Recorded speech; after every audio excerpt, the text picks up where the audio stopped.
लोग बंगाल का नहीं है। तो कहाँ का हो तुम लोग? बिहार के हम लोग। तो बंगाल में कैसे तुम लोग परीक्षा देना आ गया? सिलीगुड़ी सेंटर पर गया था। ভারতের যে কেন্দ্রীয় আধা সেনা রয়েছে অর্থাৎ CRPF, CISF, BSF, border security force, SSB, সশস্ত্র সীমা বল, Assam Rifles, ITBP, Indo Tibetan border police, এগুলো সব কটা ভারতের স্বরাষ্ট্র মন্ত্রক, কেন্দ্রীয় স্বরাষ্ট্র মন্ত্রক অর্থাৎ হোম মিনিস্ট্রির আন্ডারে, যার বর্তমান মন্ত্রী হলেন অমিত শাহ।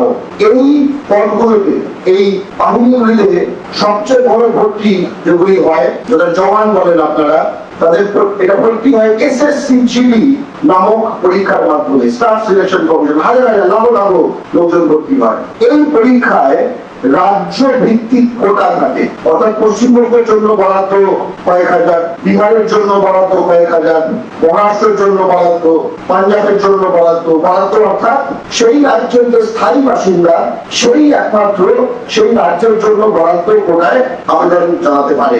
হাজার হাজার এবং সঙ্গে সঙ্গে হাজার হাজার গত 3 বছরে অন্তত 5,500-এর বেশি ক্রিমিনাল তারা 4 ডকুমেন্ট দিয়ে শুধু পশ্চিমবঙ্গ কোটায় বিএসএফ, সিআরপিএফ, সিআইএসএফ ইত্যাদিতে ঢুকে গেছে। এই ফেক ডোমিসাইল চক্র এবং শুধু ফেক ডোমিসাইল নয়, ফেক এসসি, এসটি, ওবিসি কাগজ বার করার চক্র প্রচন্ড ভাবে অ্যাক্টিভ। আমি বাংলার কথা বলি, মূলত ইউপি, বিহার, ঝাড়খণ্ড এই ধরনের কিছু রাজ্য থেকে পশ্চিমবঙ্গে নানা জায়গা থেকে ফেক ডকুমেন্ট বার করা হয় এবং কিছু কিছু ক্ষেত্রে হচ্ছে ফেক ডকুমেন্ট অর্থাৎ ভুল তথ্য দিয়ে পাওয়া, আর কিছু কিছু ক্ষেত্রে একদম ভুয়া ডকুমেন্ট, মানে ওই ফটোশপ করা ডকুমেন্ট। আমরা সকল যারা প্রতিষ্ঠান তাদের কাছে বলার কথা তাদের বলেছি।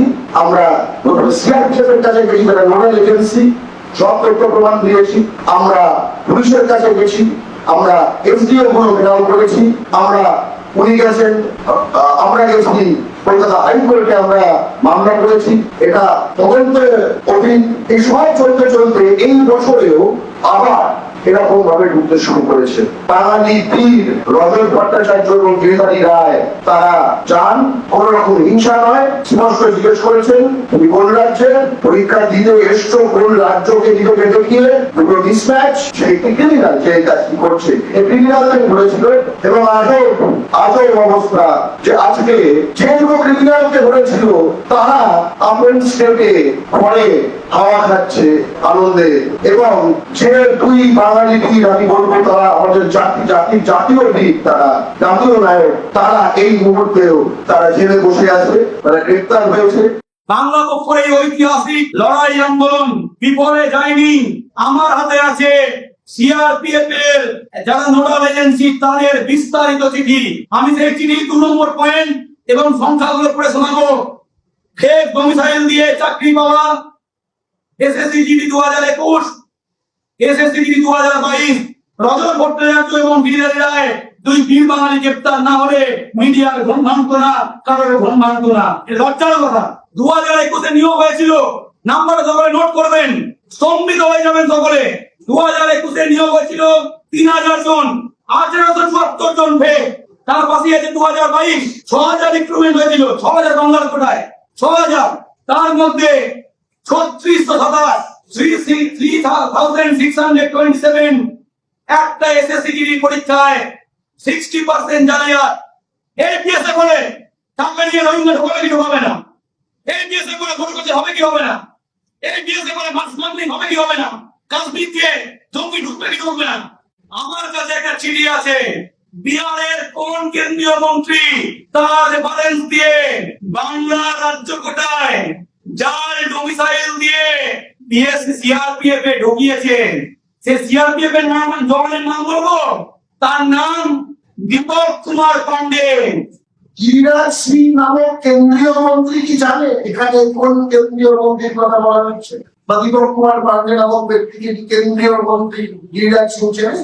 শিলিগুড়ি ঘটনার বিবাদের পেছনে যে রাজনীতি করা হচ্ছে, আগামী দিনে বিহারে ভোট, হয়তো সেই কারণে রাজনৈতিক ষড়যন্ত্র চলছে।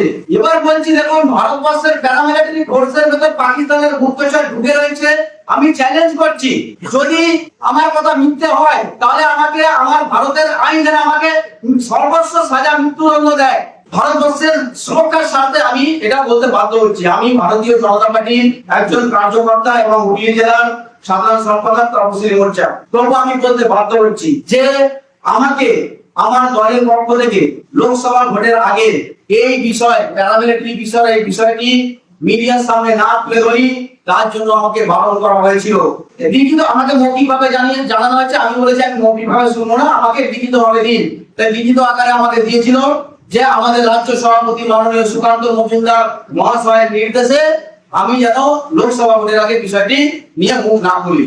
রাজ্য পুলিশ ভালো করে আপনারা আইন কিছু করেনি। এসডিও অফিসার ক্লার্ক রাও যুক্ত টাকা দিয়ে কাজ হয়, হাজার হাজার জাল সার্টিফিকেট বেরিয়েছে। তাহলে আমরা ছেলেমেয়েরা কোথায় যাবে? তারা অসহায়, তারা বাংলা টোকায় বাংলা পক্ষ করে গেছে।